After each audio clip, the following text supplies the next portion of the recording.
last case, Yang versus Holder, number 131682. Good morning, Honors. May it please the Court, my name is Joshua Bardavid, co-counsel to Petitioner Mr. Yang.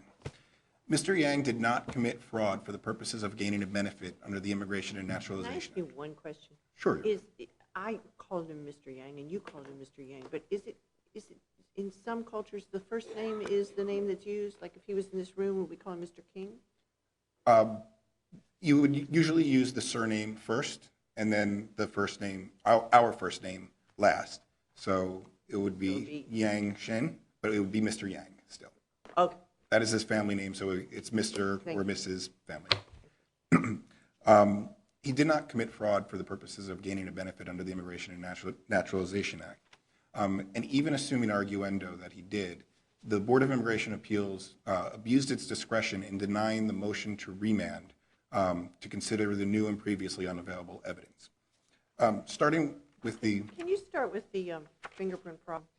Yes, Because I'm not sure I don't agree with you about the fraud, but it's, you know, you have been here earlier today, and you know about creating circuit splits. Yes. And when we have to create a circuit split to go your way on the fingerprint issue? No, Your Honor, because I believe you're referring to the Fifth Circuit's decision, which... I think there are a bunch of circuits on that. Right. The one constant is the regulation in question, which is 8 CFR 100.47, which specifically requires the department to notify the respondent, Mr. Yang, that his fingerprints have expired. Basically, in order to run a background check, they need to be refreshed every certain amount of time.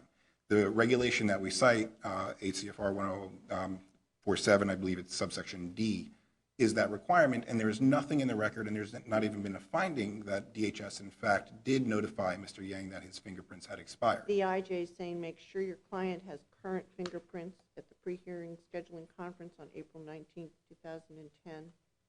And then saying she told him if your client presents himself with expired prints and biometrics, then the applications will be dismissed for failure to prosecute.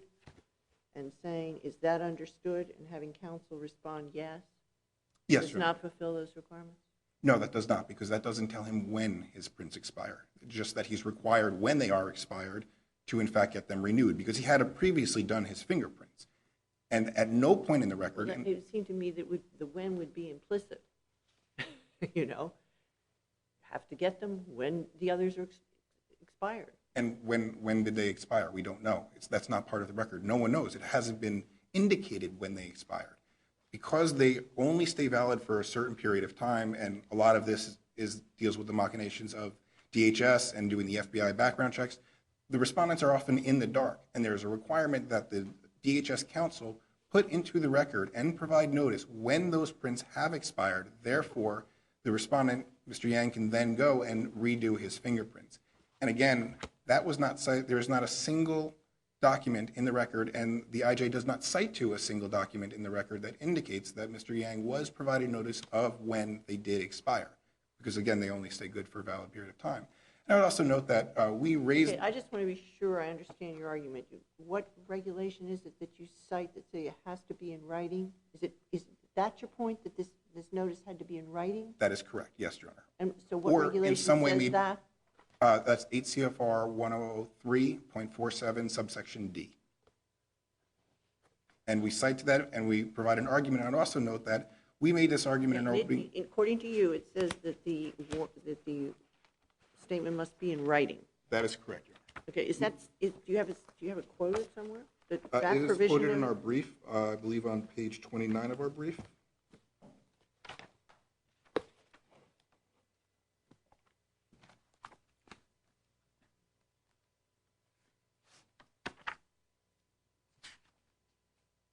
Well, I don't see the requirement it says, but where does it say it has to be in writing? Within the time... Writing's not in there. I'm sorry, it's quoted on page 29. An applicant's failure to update biometric data within the time allowed by the immigration judge's order constitutes abandonment of the application. So within the time allowed. So the IJ has to specify. So it doesn't say anything about writing. We're both on the same page there, sorry, yes, right? Yes, but... Okay, and so it's your contention that it doesn't say, but the language I read you did say that. Make sure your client has current fingerprints. And if your client presents himself with expired prints and biometrics. And again, I would assert, Your Honor, that he has to be made known. Understood? I mean, she said to the counsel, I assume you didn't handle it below, maybe you did. Is that understood? Counsel said yes. But again, I.J. Dornell did not make him known when they expired. She did not specify a time. She just said when they are expired. But all the reg says is within the time allowed. And the I.J. did by not. the order. And this is the order, within the time allowed. It has to be current. I understand, but again, she didn't specify the time. And the second point is, Your Honor. Why wouldn't the lawyer understand that? It's talking about current. So the lawyer Time should have expired, said, no, what do you mean? What time? That could have been made more clear, but again, since the regulation puts the onus on the immigration judge to provide that notice, and the immigration judge didn't provide the notice. The lawyer said you understood.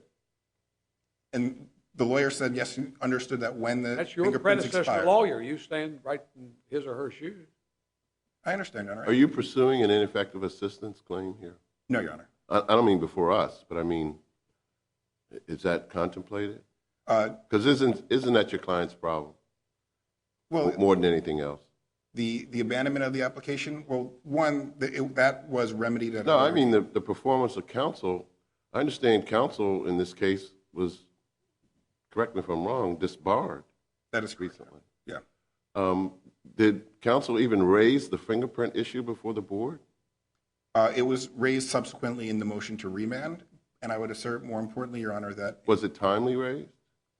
I would say that, yes, it was, the motion to remand was filed while the appeal was pending. So the argument was timely raised on appeal before the board, yes.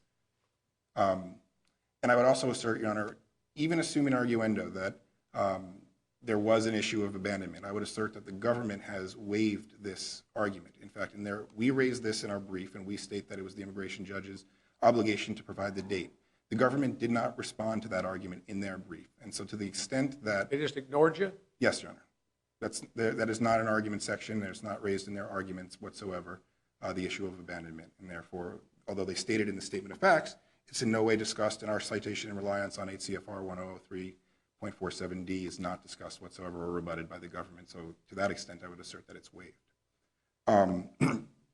With respect to the waiver, the denial of the motion to remand, it's respectfully asserted that the Board of Immigration Appeals erred in viewing this evidence as not new and previously unavailable.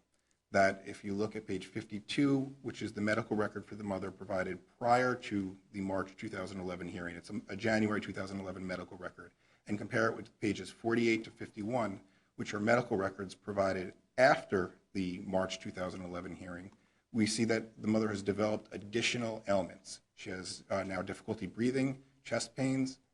She's now been diagnosed with sciatica, and there were a couple of other things that we point out in our brief. Now, whether or not this is sufficient for prima facie evidence to warrant a new hearing is a different question as to whether or not it's new and previously unavailable. Undoubtedly, these conditions are new. The board said this evidence was not new and previously unavailable, and that was the only reason that they denied. Because these conditions undoubtedly are new, the matter should be remanded at the very least for determining whether or not they're sufficient to warrant a new hearing, considering that the result may be different in light of the mother's worsening health conditions and in light of the development of some mental health issues for which a psychological report was provided. Finally, Your Honors, turning to the negative credibility determination. The most important thing from the get-go is the fact that a negative credibility determination is not a conclusion that an individual has committed fraud or a material misrepresentation.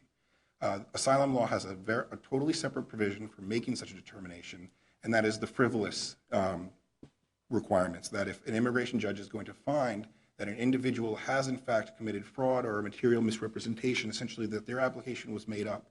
8 U.S.C. 1158 D6 provides that a judge can make a frivolous asylum finding, and upon that finding, the alien would then become ineligible for any kind of future relief under immigration law. There was no such frivolous finding by I.J. Dornell either at the 2008 hearing or at the 2011 hearing. Therefore, the negative credibility determination, which we discuss in greater detail in our brief, is insufficient to reach a determination that Mr. Yang committed fraud or material representation, but rather that the bases provided were a product of either mistake, misunderstanding, the fact that his original asylum application wasn't translated back to him and it was in English, and he undoubtedly didn't speak English. I do want to just discuss one specific point that was raised in the negative credibility determination, which seemed to be the primary factor, which was his demeanor. But the immigration judge misrepresents the record in a significant way. She points out that, supposedly Mr. Yang tried to signal his mom when she was testifying and I.J. Dornell found this relevant because she said that he was doing it and then his mom changed her testimony. But in fact, if you look at the record, her testimony on page 1304 and 1305 is when she cautions him about signaling. This occurs way before his mother discussed anything about where she lived or who lived with them. Well, how can we possibly, I appreciate your argument, but we weren't there. We didn't see this. I completely agree, but that's why the misreading of the record is so important. But how, I don't understand how you can call it a misreading. The IJ sitting there watching what's going on, we don't know how much time passed between certain behavior and when the IJ decided to put it on the record. But the point is when it was put on the record was at the very beginning of her testimony, well before she even discussed first saying that she lived in Albany and then changing her testimony to saying that she lived in Maryland. So since the IJ attributed this hand signal to what caused her to change her testimony, there's no way the mom could have changed her testimony because she hadn't even testified to the erroneous information to begin with. That testimony occurred in the transcript several pages later. So it's the misreading of the importance or the purpose of the hand signaling that makes it... What do you suggest is the purpose of the hand signal? I honestly don't know because I wasn't there. But what's important is that we know that the IJ's reading of it cannot be correct because the hand signal occurred well before her original testimony or the change in testimony. But the fact he's given hand signals is we got to rely on that. That's in the record. Like, one, you'll testify to this, and two, you'll testify to that, even if you haven't testified before. That could be. We just don't know. And I agree. And I agree that can be a factor. But what the IJ attributed it, why she called it relevant, is simply cannot be correct. So at the very least... It can't be relevant, you're saying. No, you say it can't be a change in testimony because there was no testimony at that point. On this point. On this point, exactly. And so at the very least... least... Might have changed something else. It was so early in her testimony. Even if that's the case, that's not what the IJ found. And this court is bound by the agency's determinations. And since the agency's determination was based on a misreading of the record, at the very least it should be remanded for a determination. It does seem, if you read the record, that your client talked to his mother just before she was testifying, and then even when after she'd been sworn. And that's what the IJ was really worried about. This is the second time I'm telling you you're not to speak to the witness while she's in the courtroom testifying as a witness. Do you understand? No, I totally understand what Your Honor is saying, and it can be a cause for concern, but what the IJ attributed it to for the cause in the mom's change in testimony simply can't be correct, and therefore I think a remand would be appropriate on that issue. Thank you. Thank you.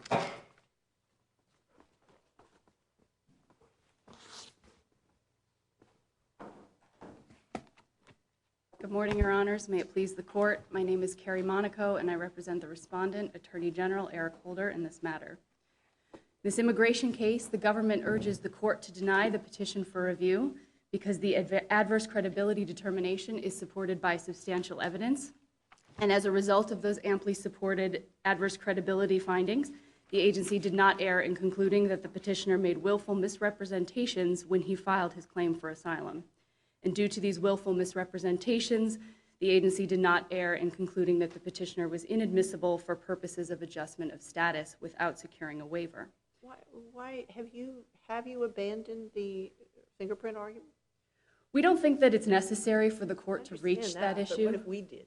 It would be the cleanest way to do it, certainly. Pardon? It would be the cleanest way to do it.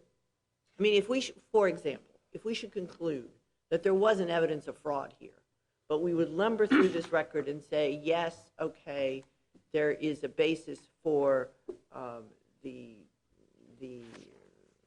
what is it, denial of, whatever we call it, The inadmissibility finding yes. for adjustment. I mean, that seems to me to be a big slog. Yes, and we agree that the petitioner was certainly on notice of his requirement to obtain fingerprints or make sure that they were current by the time his adjustment of status hearing rolled around. However, we also noted, as my opposing counsel pointed out, we recognize that there is language in the regulation, and I think my opposing counsel might have quoted the incorrect section. There is a section of the regulations that require DHS to provide notice to the petitioner with instructions on how to obtain new fingerprints. That is 8 CFR 1003.47D. And without having the board address that specific regulation, which my opposing counsel raised in his opening brief, is the reason we did not address it in this case, but we don't think that the court needs to reach it because of the other findings on the adjustment application are dispositive. We appreciate your candor. Yes. He actually, he does quote it on 29, but I was going after him pretty hard, so maybe he just read me the wrong thing.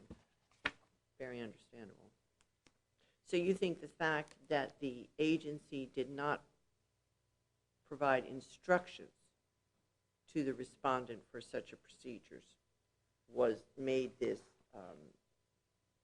We're not saying that it was necessarily error in this case, particularly given the petitioner's warnings at the previous hearing. However, if the court felt the need to address that issue, I think it's best if the board had another opportunity to address the abandonment issue in the context of this language, the regulation language, which they did not do, and the IJ didn't either. Do you think we ought to remand it for the board to address that? But again, we don't think remand is necessary because of the other dispositive issues in this case, and that because the adverse credibility finding is supported by substantial evidence, and because those findings also reasonably led to a finding that the petitioner had willfully misrepresented his asylum claim. So suppose we find there isn't evidence of willfulness.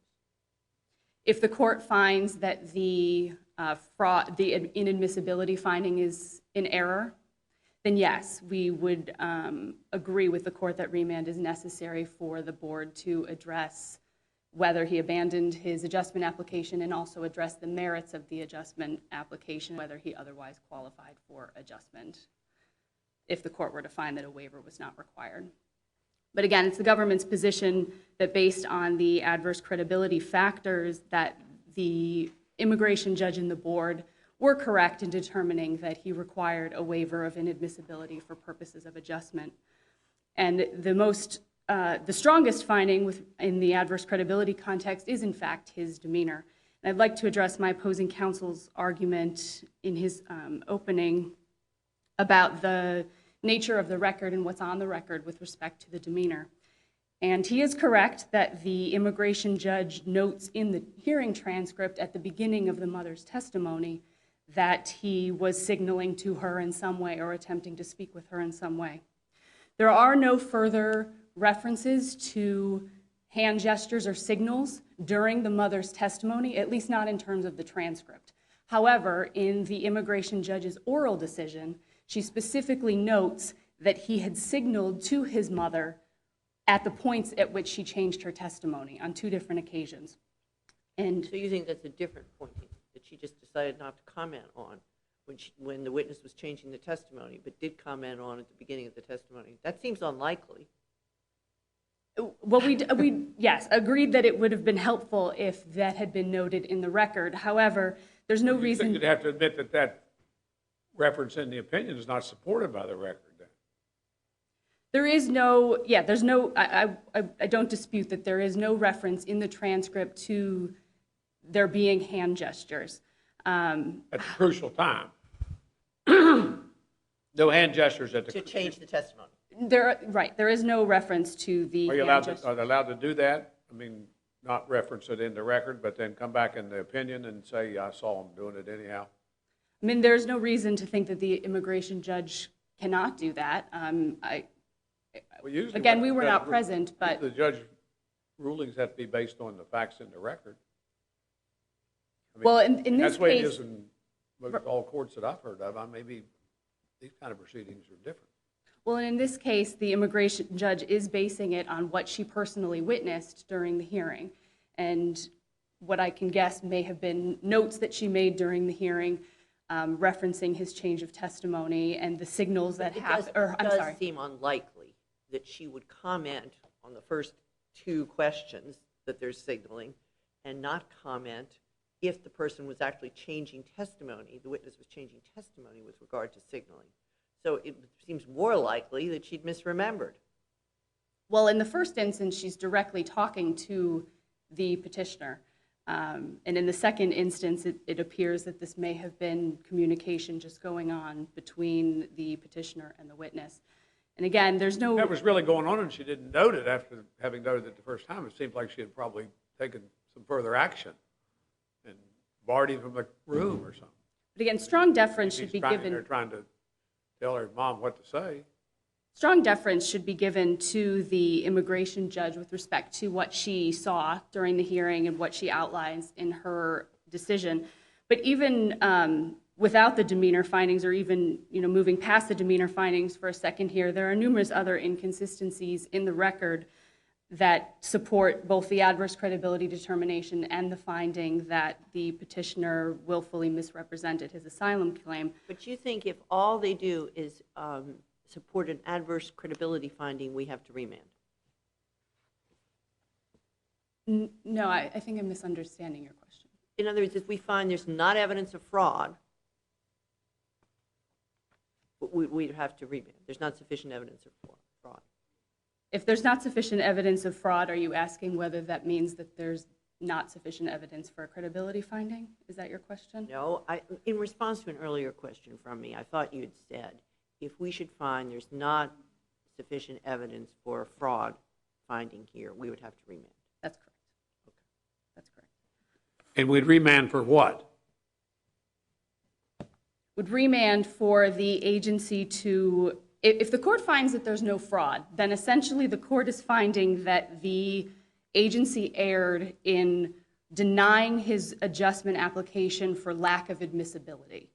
And so the case would need to go back for the agency to address whether he is eligible for adjustment. Because what happened here was the immigration judge and the board found that he was not eligible for adjustment because he was inadmissible and therefore required a waiver, which required him to prove hardship to certain U.S. relatives. And so if you find that there is no fraud, then the finding of the waiver requirement is also an error, because that was the basis for the waiver, was the inadmissibility finding and the fraud finding. And so the agency would then need to address the other elements of adjustment and whether he otherwise meets the requirements for adjustment. On the merits of the adjustment. On the merits of the adjustment and in the matter of discretion. And in the matter of discretion. I'm sorry, I didn't hear you. And in the matter of discretion, because adjustment is a discretionary form of relief. So that's your alternative request here today? I mean, yes, because those are the only issues. If you lose on the fraud claim. Yes, the only. It goes back. That's the only issue that's before the court. Your fallback is. Right, that's the only issue. Send it back and let us do some more work on it. Can you refresh my recollection, to the extent I ever had insight into this?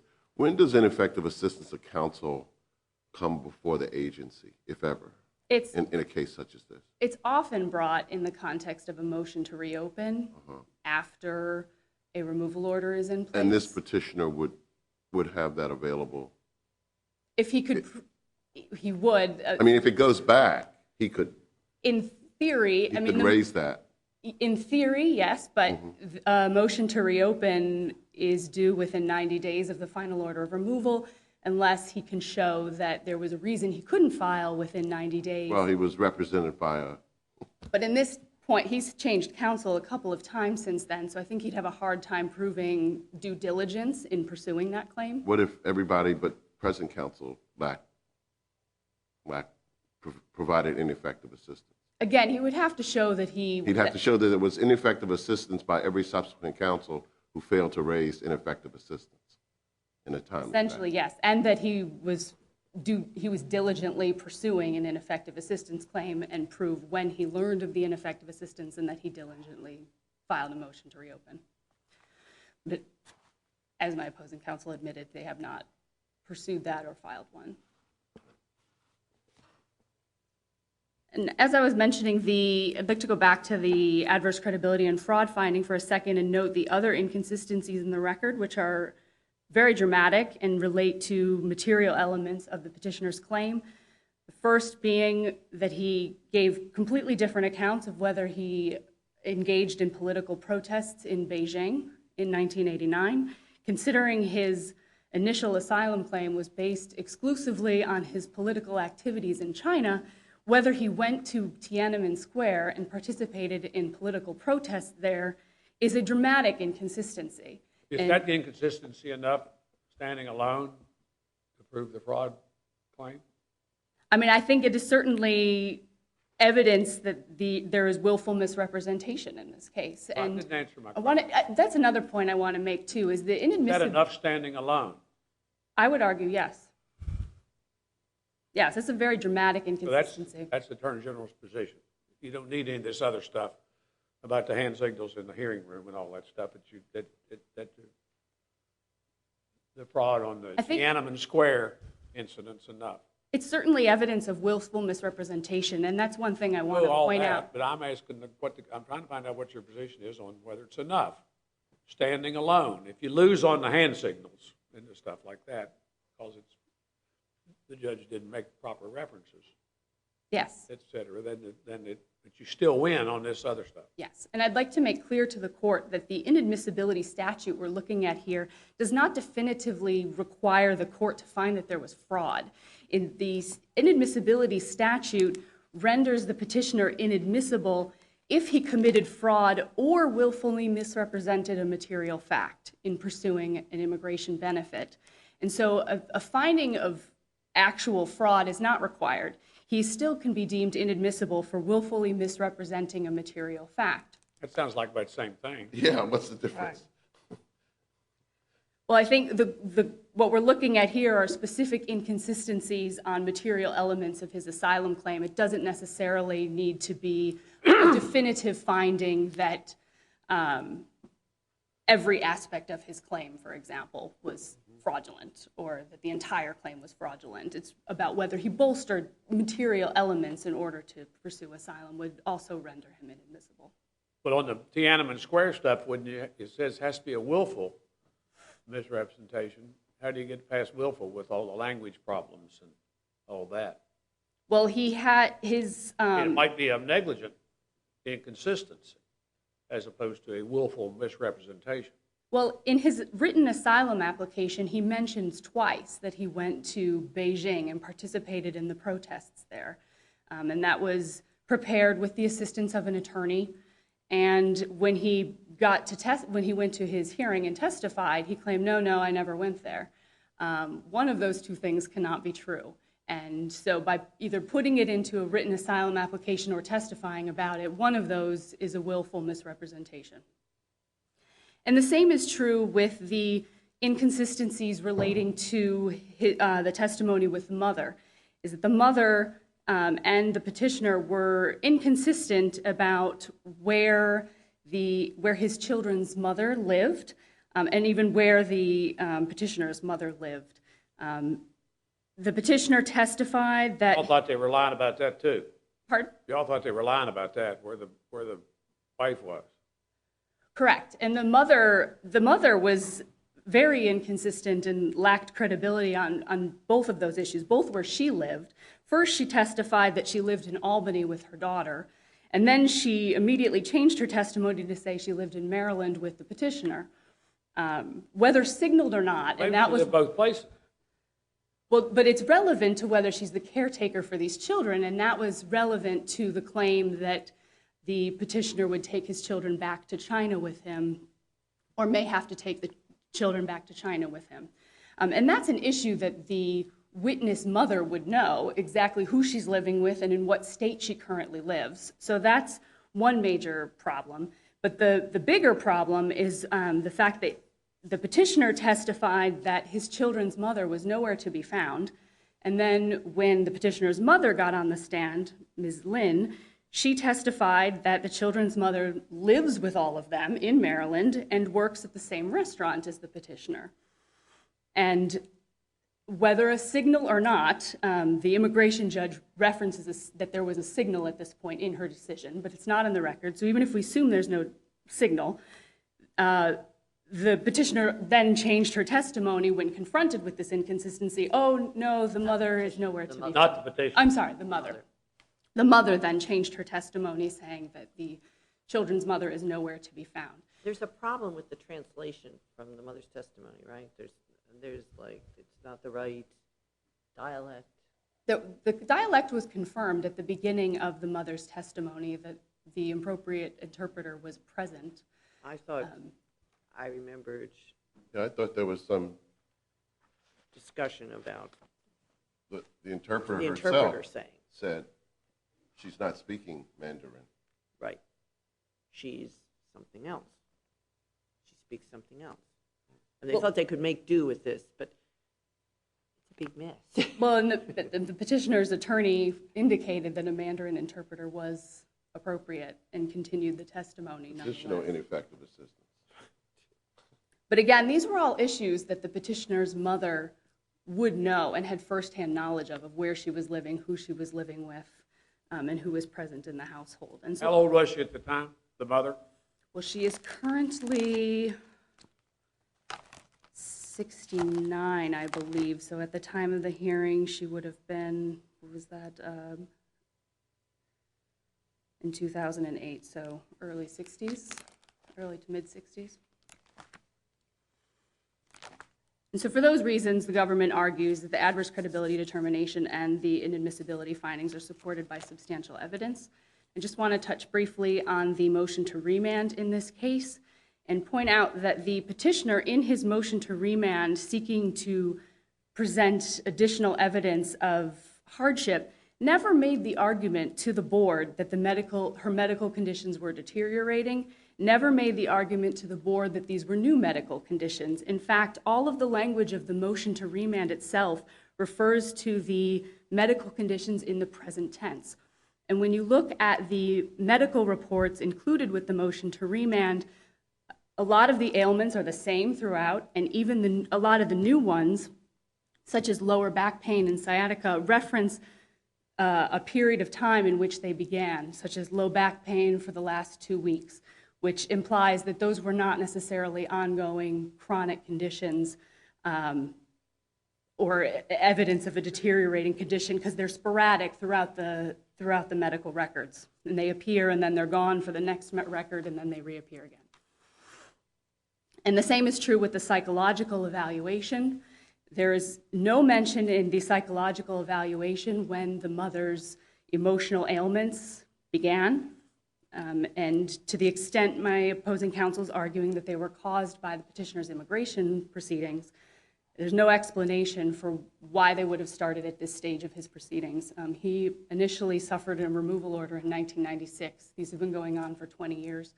And there's been no argument made as to how these emotional conditions are new and previously unavailable and could not have been presented during the proceedings in which he was seeking the waiver initially. And so for these reasons, unless the court has other questions for me, government rests and urges the court to deny the petition for review. Thank you very much. Thank you.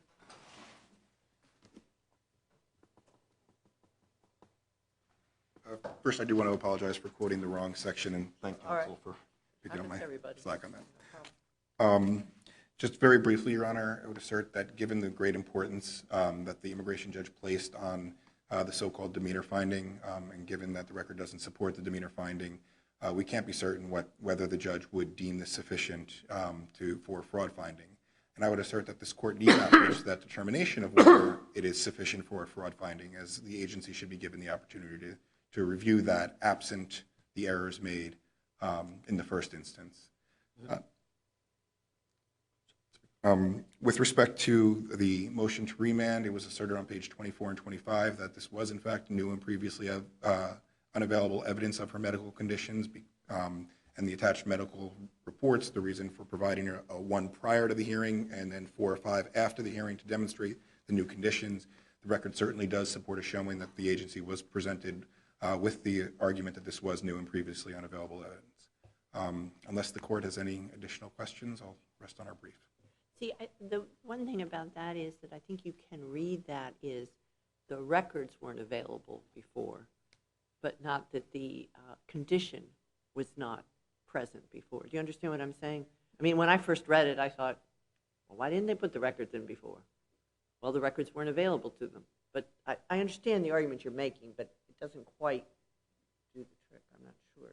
Well, given that the medical evidence could have been presented, undoubtedly, and I agree that it was ineffective assistance of counsel, that it wasn't back in 2008. Unfortunately, we do have a due diligence issue. But Clearly, counsel hadn't met the mother. yeah, Didn't know what dialect she spoke. that's correct. And the mother does indicate that the interpreter there does indicate that the mother was having trouble understanding the testimony, and I believe that was around page 1280. I can provide the exact case site in a letter if the court would prefer. But yeah, it's very clear that the attorney didn't prepare this case well. Unfortunately, there is a requirement of due diligence in pursuing ineffective assistance. But nevertheless, the medical records, she did have some conditions, but the medical records show she has significantly more diagnosed disorders post-March 2011. And that's why the January 2011 medical report was included, as well as the post-2011 medical report. Unless the court has any further questions, we'll rest on a brief. Thank you very much. Thank you. We will ask our clerk to adjourn court, and then we'll come down and greet the lawyers. This honorable court stands adjourned until tomorrow morning at 9:30. God save the United States and this honorable court.